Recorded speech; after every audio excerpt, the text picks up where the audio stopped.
ఎడారిలో సెలయేర్లు. జనవరి 23వ తేదీ కొరకు వ్రాయబడిన ఈ భాగాన్ని మీకు చదివి వినిపిస్తున్నది సహోదరుడు పాల్ సుందరం. యెహోవా, నీవెందుకు దూరముగా నిలుచున్నావు? 10వ కీర్తన 1. బాధల్లో ప్రత్యక్షంగా సహాయపడేవాడు మన దేవుడు. కానీ బాధలు మనల్ని తరుముతుంటే చూస్తూ ఉంటాడు. మన మీద పడుతున్న ఒత్తిడి తనకేమీ పట్టదన్నట్టు మనం బాధలు పడడానికి అనుమతించిన దేవుడు ఆ బాధల్లో మనతో ఉన్నాడు. శ్రమల మబ్బులు తొలగిపోయినప్పుడే ఆయన మనతో ఉన్నాడన్నట్టు గమనిస్తాము. కానీ ఆయన కష్టకాలంలోనూ మన చెంతనే ఉన్నాడన్న విషయాన్ని రూఢిగా నమ్మాలి.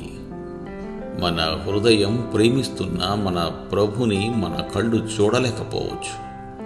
అంతా చీకటి, మన కళ్ళకి గంతలు ఉన్నాయి. మన ప్రధాన యాజకుడు మనకి కనిపించకపోవచ్చును గాని ఆయన మన దగ్గరే ఉన్నాడు.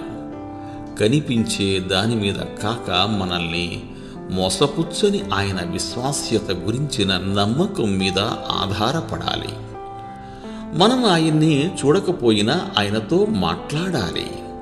ఆయన సన్నిధి తెరలో ఉన్నప్పటికీ ఆయన మన ఎదుట ఉన్నట్టే నేరుగా మాట్లాడితే నీడల్లో నిలబడి మనలను ఆయన కనిపెడుతున్నట్టుగానే ఆయన జవాబిస్తాడు. నువ్వు నీలాకాశం క్రింద నిలుచున్నప్పుడు దేవుడు నీకెంత దగ్గరగా ఉన్నాడో, నువ్వు సొరంగంలో వెళ్తున్నప్పుడు కూడా అంతే చెరువులో ఉన్నాడు. దారి తెలియకపోతేనేం, కష్టాల కారు చీకటైతేనేం, నీడల్లో నాకు తోడు నీ కోమల పాదాల చప్పుడు. దేవుడు మిమ్ము దీవించుగాక. ఆమెన్.